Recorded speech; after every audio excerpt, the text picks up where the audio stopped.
নিজের টাকা বাড়াবার ধান্দা করবেন না। আমরা আসলে জোটে তো ছিলাম না, এটা একটু আপনাদের বুঝতে হবে।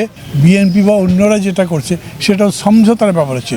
সারা বাংলাদেশ জুড়ে এখন এই আওয়াজ উঠেছে, বাধা দিলাম, আটকালাম, যেতে দিলাম না, কিছুই পেলাম না, তো রাস্তার মধ্যে কয়েকটা কাঁটা ফুটিয়ে রাখলাম, কয়েকটা পানি ঢেলে দিলাম যাতে হাঁটতে না পারি, সব রকম করা হয়েছে। সব কিছু পার হয়ে আমি আসছি শিবগঞ্জে, ভোট করব, মানুষের সমর্থন পাবো, জিতবো এই বিশ্বাস ইনশাআল্লাহ। একটা নদী রক্ত পেরিয়ে আমরা শপথ নিয়েছি আমরা বাংলাদেশকে বদলে দেব। আমাদের স্লোগান এবার বদলে দাও বাংলাদেশ।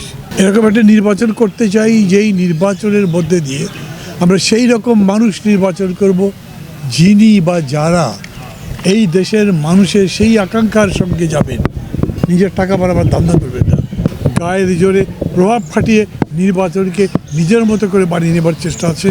এগুলো সব কিছুর বিরুদ্ধে রুখে দাঁড়াতে হবে, কারণ আমরা একটা পরিচ্ছন্ন সাধারণ মানুষের বাসযোগ্য বাংলাদেশ গড়তে চাই।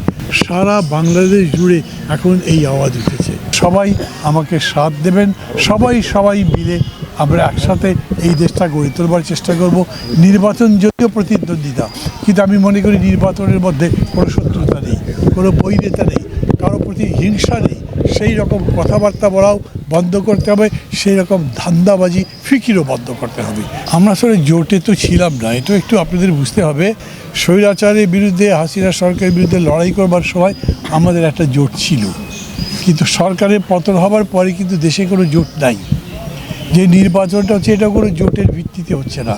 এমনকি ধরেন যে বলা হচ্ছে না 10 দল বা 11 দল, কিন্তু তারা বলছে যে এটা নির্বাচনী জোট, তারা বলছে আসল সমঝোতার একটা ব্যবস্থা এখানে। একইভাবে বিএনপি বা অন্যরা যেটা করছে সেটাও সমঝোতার ব্যাপার আছে। কোনো জোট কিন্তু কেউ করছে না, কেউ জোটে ঢুকছে, কেউ জোটে বেরিয়ে যাচ্ছে, এরকম নয়। কেউ কারোর সাথে সমঝোতা বাড়াচ্ছে, সমঝোতা গড়ে তুলছে এবং নির্বাচনী একটা সমঝোতা প্রতিষ্ঠিত হচ্ছে। 12 তারিখে আমরা সেই রকম একটা নির্বাচন নিশ্চয়ই এই শিবগঞ্জে উপহার দিতে পারি ইনশাআল্লাহ।